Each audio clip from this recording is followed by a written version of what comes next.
Hey hello friends, welcome to my YouTube channel struggle and success में मैं आप लोगों का फिर से बहुत बहुत हार्दिक स्वागत करती हूँ मित्रों। और मेरा नाम आस्था सिंह है फ्रेंड्स। मेरा सिलेक्शन TRE 3.0 में हुआ है। मेरा भी आपसे यहाँ पक्का वादा है, जिस प्रकार मेरा सिलेक्शन फर्स्ट टाइम में TRE 3.0 में हुआ है, उसी प्रकार मैं आपका भी सिलेक्शन TRE 4.0 में पहली बार में ही दिलाऊंगी फ्रेंड्स। तो प्लीज़ मेरे चैनल को सब्सक्राइब कर ले। जितने भी TRE 4.0 वाले बच्चे हैं वो मेरे चैनल को ज़रूर सब्सक्राइब कर लें, क्योंकि ये वीडियो जो उनके लिए काफ़ी हेल्पफुल होने वाली है मित्रों। और इन्हीं में से जो है क्वेश्चन जो है TRE 4.0 में पुटअप किए जाते हैं। इससे अलग से कुछ भी नहीं आते हैं। बस आपको पढ़ने की ज़रूरत है, तो डीप पढ़ने की ज़रूरत है। BPSC डीप क्वेश्चन पे ज़्यादा फोकस करते हैं और डीप क्वेश्चन में ही आपको ऐसे फंसा देते हैं कि आप वहीं उलझ जाएंगे। तो फ्रेंड्स, जो भी पढ़िए क्लियर पढ़िए और डीपली पढ़िए। तो आ जाइए, आपका हम कीमती वक्त बर्बाद ना करते हुए आज के अपने नेक्स्ट वीडियोज़ की ओर बढ़ते हैं। और ये फ्रेंड जो है संस्कृत की तीसरी क्लास है, जो कि PRT जूनियर TGT PGT सबके लिए है, क्योंकि मेरा सिलेक्शन संस्कृत सब्जेक्ट से हुआ है फ्रेंड्स। तो इसीलिए मैं आपको संस्कृत की क्लासेस भी लगातार डे बाई डे दे रही हूँ। अगर आप ये प्रैक्टिस से डेली करते जाते हैं तो मुझे उम्मीद है कि आप जो है BPSC TRE 4.0 में ज़रूर सक्सेस होंगे। तो चलिए आ जाते हैं आज के अपने वीडियोज़ की ओर। और आज के वीडियोज़ का हमारा पहला क्वेश्चन है, प्रत्याहार संज्ञा विधायक सूत्र है। ये क्वेश्चन पूछा था TRE 3 में। प्रत्याहार संज्ञा विधायक सूत्र है, तो कौन सा है प्रत्याहार संज्ञा विधायक सूत्र, बताइए। ये बी नंबर का प्रत्याहार संज्ञा विधायक सूत्र है। तो आपका जो उत्तर हो जाएगा आदिरंत्येन संहिता। यही क्वेश्चन फ्रेंड्स, वो जो TRE 3 का पेपर एक कैंसिल हो गया था, उसी में एक क्वेश्चन आया था। और देखिए मैं क्या बोलूँ, ये क्वेश्चन बहुत बच्चों का गलत हुआ था, तो इसीलिए इसको ध्यान दीजिएगा, क्या पता फिर से रिपीट कर दे। फिर उसके बाद दूसरा क्वेश्चन है मित्रों, आज का हमारा दूसरा क्वेश्चन है, प्रत्याहार शब्द में प्रकृति प्रत्यय है। प्रत्याहार शब्द में प्रकृति प्रत्यय है प्रति आंग हृदय अत प्रत्यय। प्रति आंग हृदय अत प्रत्यय यानी कि दूसरा। फिर उसके बाद तीसरा क्वेश्चन है, प्रत्याहार शब्द का अर्थ होता है। प्रत्याहार शब्द का अर्थ होता है, ये क्वेश्चन पूछा है। तो प्रत्याहार शब्द का अर्थ होता है संक्षेपीकरण। ये भी क्वेश्चन आया था बिहार स्टेट में। देखिए क्वेश्चन लगातार फंस रहे हैं, पहला भी फंसा था, तीसरा भी फंसा था। प्रत्याह्यन्ते संक्षिप्यन्ते वर्णा यत्र सा प्रत्याहारा। प्रत्याह्यन्ते संक्षिप्यन्ते वर्णा यत्र सा प्रत्याहारा। फिर उसके बाद जो नेक्स्ट हमारा पांचवा क्वेश्चन है मित्रों, वो आज का हमारा क्वेश्चन ये है, जिनकी सहायता से कम शब्दों में अधिक बात कही जाती है उन्हें क्या कहते हैं। जिसकी सहायता से कम शब्दों में अधिकतम बात कही जा सके उन्हें क्या कहते हैं, प्रत्याहार कहते हैं। इसीलिए तो ऊपर लिखा हुआ प्रत्याह्यन्ते संक्षिप्यन्ते वर्णा यत्र सा प्रत्याहारा। मतलब जिनकी सहायता से कम शब्दों में अधिकतम वर्णों को बात को कही जा सके वो क्या होते हैं, प्रत्याहार होते हैं। अब आ जाते हैं अपने अगले क्वेश्चन, छठे क्वेश्चन पे क्या लिखा, अंत्य इत वर्ण के साथ जो आदि वर्ण वह मध्यगामी सभी वर्णों का बोधक होता हुआ वह स्वयं का भी बोध कराता है। यानी इसका उत्तर क्या हो जाएगा, स्वयं। यानी अंत्य इत वर्ण के जो भी आदि वर्ण मतलब आप प्रत्याहार देखते हैं, कहने का मतलब है जो भी अंत्य इत शब्द है, जैसे अयुण का ड़ा छोड़ के आगे का जो भी शब्द है वो आदि का बोध कराते हुए स्वयं का मतलब मध्यवर्ती शब्दों का बोध कराते हुए स्वयं का बोध कराता है। कहने का तात्पर्य इस क्वेश्चन का ये है। फिर अगला हमारा जो 7 नंबर का क्वेश्चन है वो है, प्रत्याहारों की कुल संख्या कितनी मानी जाती है। तो संस्कृत में जो भी प्रत्याहार हैं वो 44 प्रत्याहार हैं। संस्कृत में कितने प्रत्याहार हैं, संस्कृत में कितने प्रत्याहार फ्रेंड्स, 42 प्रत्याहार हैं। कितने प्रत्याहार हैं, 42 प्रत्याहार, यानी कि ए नंबर। रा और इयं को मिला के प्रत्याहारों को लेकर कितने प्रत्याहार हो जाते हैं, 44 हो जाते हैं। कितने, 44 हो जाते हैं। अच्छ प्रत्याहार में कुल कितने वर्णों का मतलब अच्छ प्रत्याहार में कुल वर्णों की संख्या है 9। अच्छ मतलब स्वर कितने हैं, 9। अच्छ प्रत्याहार बनाने के लिए कितने महत्व सूत्रों का प्रयोग किया जाता है, 4। जैसे आप खुद तो प्रत्याहार बना अयुण रिलिक एंग औच है ना। अगर आपको महस्व सूत्र अच्छे से याद है तो आप अच्छे से प्रत्याहार बना सकते हैं, और बहुत ईजी है प्रत्याहार बनाना। मैं एक दिन आपको इसका भी वीडियो बताऊंगी। आज आते हैं अपने नेक्स्ट क्वेश्चन पे। हमारा आज का 11 नंबर का क्वेश्चन है आ ई उ रे यानी आयुड़ के ई से लेकर रेलिक के बीच में सभी वर्ण किस प्रत्याहार के अंतर्गत आते हैं। ये क्वेश्चन सब पूछे जाएंगे फ्रेंड्स। तो ये इक प्रत्याहार के अंतर्गत किस इक प्रत्याहार। हल प्रत्याहार में कितने वर्णों की परिगणना होती है। हल प्रत्याहार हल मतलब व्यंजन। व्यंजन कितने हैं बताइए। 33 है ना, तो 33 ही होंगे ना। हल प्रत्याहार बनाने के लिए कितने महेश्वर सूत्रों का प्रयोग किया जाता है। देखिए जो महेश्वर सूत्र होते हैं वो 14 होते हैं और 4 जो शुरू के होते हैं वो स्वर होते हैं यानी अच प्रत्याहार होते हैं और बाकी जो 10 होते हैं वो हल प्रत्याहार होते हैं। ठीक है, तो हल प्रत्याहार बनाने के लिए कितने महेश्वर सूत्रों का प्रयोग किया जाता है 10। हल प्रत्याहार बनाने के लिए किस किस सूत्रों का प्रयोग किया जाता है। हल प्रत्याहार यानी हैवर्ट से लेकर हल तक, हैवर्ट से लेकर हल प्रत्याहार तक। और झस प्रत्याहार में चौथे वर्ण किन 2 सूत्रों में आते हैं। झस प्रत्याहार में वर्गों के चौथे वर्ण को सूत्रों किन 2 सूत्रों में आते हैं। झस प्रत्याहार में वर्गों के चौथे वर्ण किन 2 सूत्रों में आते हैं। तो इसका उत्तर हो जाएगा 15 का बी नंबर, झभय और घरदस है ना। झभय घरदस, जब घरदस, खप चटत चट्टाव कपय शस्यर हल है ना। तो किस प्रत्याहार के अंतर्गत वर्ग के तीसरे वर्ण आते हैं। तो जस प्रत्याहार, जैसे जस हो गया ना, जा ये कौन से नंबर का है, तीसरे नंबर का ना। तो इसके अंतर्गत जो आता है तीसरे वर्ण आते हैं। फिर जस प्रत्याहार के अंतर्गत कौन कौन से वर्ण आते हैं। जब गणदश, कौन कौन से, जब गणद, क्योंकि सा तो नहीं होगा, सा नहीं होगा क्योंकि वो इति प्रत्याहार अंत इत होता है तो उसको नहीं लेते हैं। जब गणद, सा नहीं होगा। तो जस प्रत्याहार के अंतर्गत जब गणदस, जब गणद, सा नहीं होगा, सा इत या अंत होगा तो उसको नहीं। और चय प्रत्याहार के अंतर्गत कौन कौन से वर्ण आते हैं। चय प्रत्याहार के अंतर्गत सी, चा, टा यानी पहले वर्ण। चा पहला हो गया, फिर टा पहला हो गया, फिर ता पहला हो गया, का पहला हो गया, पा हो गया है ना। खप छटत, ठीक है, का पा ये कप, ठीक है ना। इसको देख लीजिएगा, पहला यही वर्ण होता है, चय प्रत्याहार के अंतर्गत आता है। किस प्रत्याहार में वर्गों के प्रथम वर्ण आते हैं। तो आपको पहले ही पता है कि किस में आते हैं, चय में आते हैं। अभी ऊपर ही बता दिया आपको, चय प्रत्याहार के अंतर्गत प्रथम वर्ण आते हैं, वर्गों का प्रथम वर्ण आता है। फिर उसके बाद 20 नंबर का क्वेश्चन आते हैं, देख लेते हैं आज का अपने। हमारा 20 नंबर का क्वेश्चन ऊष्म किस वर्ण प्रत्याहार के अंतर्गत, ऊष्म शल प्रत्याहार के अंतर्गत आता है। कौन सा प्रत्याहार के, ऊष्म सा है ना, वो शल प्रत्याहार के अंतर्गत आता है। अब शल प्रत्याहार कितने महेश्वर सूत्रों से मिलकर बना है। शल प्रत्याहार कितने महेश्वर सूत्रों से मिलकर बना है, क्वेश्चन आपसे ये पूछ रहा है। तो शल प्रत्याहार जो है 21 का हो जाएगा बी नंबर। शल प्रत्याहार 2 सूत्रों से मिलकर बना है। शल प्रत्याहार में कितने वर्ग आते हैं। शल प्रत्याहार में कितने वर्ग आते हैं। तो शल प्रत्याहार में कितने, 4 वर्ग आते हैं। शल प्रत्याहार में कितने वर्ग आते हैं, 4 वर्ग आते हैं। फिर उसके बाद शल प्रत्याहार में कौन कौन से होते हैं। अभी मैंने आपको बताया शाह होते हैं ना। अब देखिए यहाँ ये क्वेश्चन फंसाने वाला है।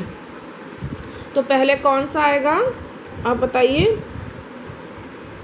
23 का डी नंबर, पहले तालव्य सा आएगा, फिर उसके बाद ये मूर्धन्य सा आएगा, फिर दंत सा आएगा, फिर हा आएगा। और हा कौन से वर्ग के अंतर्गत आता है। तो कंठ वर्ग के अंतर्गत आता है। चलिए अंतस्थ कौन सा होता है, यण। अंतस्थ यण प्रत्याहार के अंतर्गत आता है। या वाराला कौन से प्रत्याहार के अंतर्गत आता है, यण प्रत्याहार के अंतर्गत आता है। यण प्रत्याहार कितने महेश्वर सूत्रों से मिलकर बना हुआ है, 2। यण प्रत्याहार 2 सूत्रों से मिलकर बना है, महेश्वर सूत्र के। हैवर्ट और लड़, इन 2 महेश्वर सूत्रों में कौन सा प्रत्याहार बन सकता है। ये 27 नंबर का क्वेश्चन है, देखिए आप लोग। 27 का सी, यण प्रत्याहार। हैवर्ट और लड़ से यण प्रत्याहार बनता है।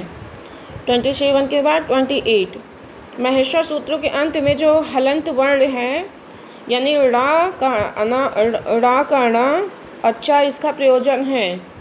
28 का डी नंबर, प्रत्याहार बनाने के लिए निम्न में से कौन सा प्रत्याहार सर्वाधिक वर्णों में परिगणित होता है। तो अल प्रत्याहार में सबसे अधिक जो है वर्ण आते हैं किसमें, अल प्रत्याहार में पूछा जा सकता है, ये इंपॉर्टेंट। अल प्रत्याहार में सबसे अधिक जो है पूछे जाते हैं, क्या मतलब कि सबसे ज़्यादा गिने जाते हैं वर्ण। फिर उसके बाद जो नेक्स्ट क्वेश्चन है हमारा आज का 30 नंबर का क्वेश्चन है, हमारा आज का 30 नंबर का क्वेश्चन है, किस प्रत्याहार में सभी स्वर व्यंजन आते हैं। तो अल प्रत्याहार में सभी स्वर और व्यंजन आते हैं। कौन सा प्रत्याहार, अल प्रत्याहार, पहला नंबर। अड़ प्रत्याहार में कुल कितने वर्ण होते हैं, अड़ प्रत्याहार में कुल कितने वर्ण होते हैं, बस यही बताइए। तो 31 का सी हो जाएगा, 31 का सी हो जाएगा। अक प्रत्याहार के अंतर्गत कौन कौन से वर्ण आते हैं, ये आप देख लीजिए 32 का ए नंबर। आ ई उ री ली का नहीं होगा ना, क्योंकि का तो हम कितनी बार बोला कि अंत वर्ण होता है, इसको नहीं जोड़ा जाता है। इक प्रत्याहार के अंतर्गत कौन कौन से वर्ण आते हैं, तो इक प्रत्याहार के अंतर्गत कौन कौन से वर्ण आते हैं फ्रेंड्स, तो आ ई उ री ली है ना, ए नंबर।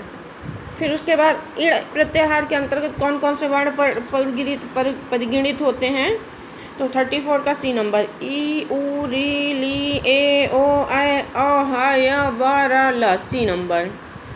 फिर उसके बाद महेश्वर सूत्रों में हकार आदि में आकार का क्या प्रयोजन होता है, 35 क्वेश्चन का क्या होता है, बी नंबर। उच्चारणार्थ में उच्चारणार्थ के लिए महेश्वर सूत्रों में हकार आदि में आकार का प्रयोजन किया जाता है। फिर उसके बाद 36 नंबर के क्वेश्चन है, प्रत्याहार में किसका ग्रहण नहीं किया जाता है। प्रत्याहार में किसका वर्णन नहीं किया जाता, इत संज्ञक वर्णों का प्रत्याहार में जो है वो नहीं किया जाता है, ग्रहण नहीं किया जाता है। चर प्रत्याहार निम्नलिखित में से किस निम्नलिखित वर्ण परिगणित है, चर प्रत्याहार में कौन कौन सा आता है वही पूछ रहा है। च ट त क प श ये आएंगे, यानी 37 का डी नंबर। अक प्रत्याहार क्या है, अक प्रत्याहार है 38 नंबर का उत्तर है। अक प्रत्याहार क्या है, तो अक प्रत्याहार जो है अक प्रत्याहार ही होता है ना, अक क्या है तो अक प्रत्याहार है। अब आ जाते हैं अपने नेक्स्ट क्वेश्चन पे फ्रेंड। तो 39 का जो आज का आंसर है, रा प्रत्याहार में किन वर्णों का संग्रह होता है। 39 का हो जाएगा सी, रा और ला। कौन सा, रा और ला।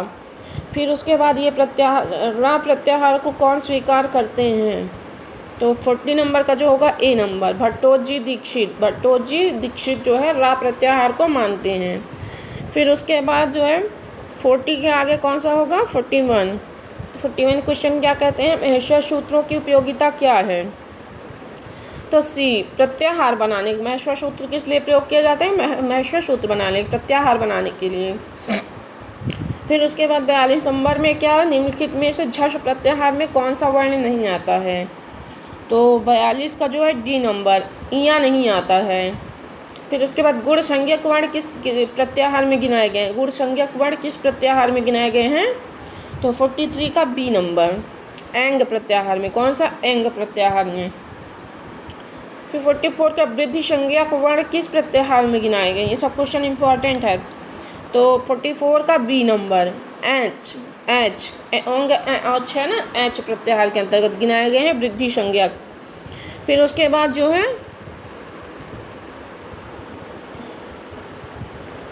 अक प्रत्याहार किस संधि के अंतर्गत आता है, अक प्रत्याहार किस संधि के अंतर्गत आता है, तो वो आता है दीर्घ संधि के अंतर्गत अक प्रत्याहार। इड़ प्रत्याहार इत संज्ञक वर्ण से बना है, इड़ प्रत्याहार किस इत संज्ञक वर्ण से बना है, 46 का सी नंबर, लड़के डकार से इड़ प्रत्याहार बना हुआ है। ये क्वेश्चन इंपॉर्टेंट है, देख लीजिएगा। फिर अयुड़ सूत्र के डकार में कितने प्रत्याहार बनेंगे, अयुड़ सूत्र के जो डकार है उससे कितने प्रत्याहार बनेंगे, तो उससे बनेंगे फ्रेंड्स हमारे 3 प्रत्याहार, आड़ उड़ लड़, ठीक है।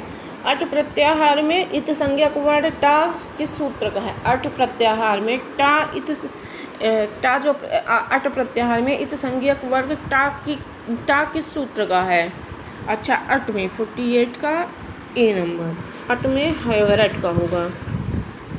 एच प्रत्याहार किस सूत्र से बनेगा, ए ओंग ए ऑच 49 का बी नंबर, ए ऑच से बनेगा ना, हाँ यहीं प्रत्याहार में कौन सा वर्ण नहीं आता, यहीं प्रत्याहार में कौन सा वर्ण नहीं आता, तो डा। चलिए कुछ इंपॉर्टेंट क्वेश्चन देख लेते हैं जो यूपी टेट वगैरह में पूछे जाते हैं। तो आज का हमारा जो इम्पोर्टेंट क्वेश्चन है, किस प्रत्याहार में सभी स्वर आते हैं। देखिए बताया था ना आपको, कौन सा, आप लोग अब इसका उत्तर बताएंगे। किस प्रत्याहार में सभी स्वर आते हैं, तो आपको पता है ना, अच प्रत्याहार है। ई के प्रत्याहार के अंतर्गत कौन से वर्ण आते हैं, आप लोग बताइए। ए नंबर, अभी ये सब प्रैक्टिस सेट ऊपर कराया मैंने। निम्नलिखित में से कौन प्रत्याहार सर्वाधिक वर्णों को परिगणित करता है, अभी ये भी बताया था आपको, आप देख लीजिएगा।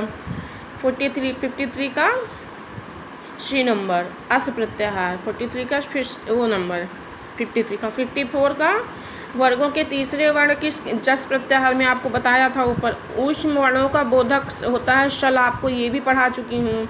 शल प्रत्याहार, शर प्रत्याहार के अंतर्गत आने वाला वर्ण नहीं है, तो 56 का डी नंबर रा नहीं होगा। अट प्रत्याहार क्या है, तो अट प्रत्याहार में सभी स्वर और हा ये वार सभी स्वर, ये इम्पॉर्टेंट है। फिर उसके बाद अक प्रत्याहार के अंतर्गत कौन कौन से वर्ण आते हैं, अक प्रत्याहार के अंतर्गत कौन कौन से वर्ण आते हैं, तो अक प्रत्याहार के कौन से नंबर का क्वेश्चन है फ्रेंड्स, 58 नंबर का। तो 58 नंबर का हो जाएगा ए नंबर, 58 नंबर का हो जाएगा ए नंबर। संस्कृत व्याकरण के अनुसार व्यंजन वर्णों को किस प्रत्याहार द्वारा दर्शाया जाता है, 59 का बी नंबर। हल प्रत्याहार के अंतर्गत प्रत्याहार बनाने वाले सूत्र कितने हैं, 60 का ए नंबर। कितने सूत्र हैं प्रत्याहार बनाने के लिए, ए नंबर। 14 सूत्र है ना, 14 महेश्वर सूत्र होते हैं ना। तो फ्रेंड्स प्लीज़ मेरे वीडियोस को आप पूरा लास्ट तक देखिएगा, ये आपके बीपीएससी तैयारी 4.0 के लिए बहुत इम्पॉर्टेंट है और बहुत महत्वपूर्ण आपके लिए क्लास सिद्ध होगी। फ्रेंड्स डेली मैं जो प्रैक्टिस सेट कराए जा रही हूँ, बस आप ये प्रैक्टिस सेट करते जाइए और साथ ही अपना स्टडी चालू रखिए, क्योंकि देखिए पर डे प्रैक्टिस सेट करने से आपका कॉन्फिडेंस लेवल बहुत ऊपर होता है वहाँ भी, क्योंकि आपको प्रैक्टिस सेट की तरह ही पेपर को सॉल्व करना है। तो प्लीज़ मेरे चैनल को ज़रूर सब्सक्राइब करें, और जितने भी तैयारी 4.0 के बच्चे हैं जो कि संस्कृत सब्जेक्ट से तैयारी करना चाहते हैं, उनको मेरा वीडियो ज़रूर शेयर करें। और फ्रेंड्स अगले वीडियोज़ भी जब मैं अगला वीडियो जो वो करूँगी, तो मैं आपको जो है प्रत्याहार बनाना सिखाऊंगी और साथ ही साथ जो है अपना प्रैक्टिस सेट भी मैं चालू करती रहूँगी, जिससे कि आपको नुकसान ना हो और आप पर डे जो है प्रैक्टिस सेट करें, जिससे कि आपका कॉन्फिडेंस लेवल अच्छा हो और आप तैयारी 4.0 की मेरी तरह ही पहली बार में जो है क्रैक कर पाएँ। तो तब तक मेरे वीडियो आप पूरा देखिए और चैनल को सब्सक्राइब करिए और बेल आइकन को प्रेस कर दीजिए, ताकि हमारी वीडियोज़ का सारा नोटिफिकेशन आप तक पहुँचता रहे। और तब तक के लिए बाय बाय, मिलते हैं अपने नेक्स्ट वीडियोज़ में। Thank you.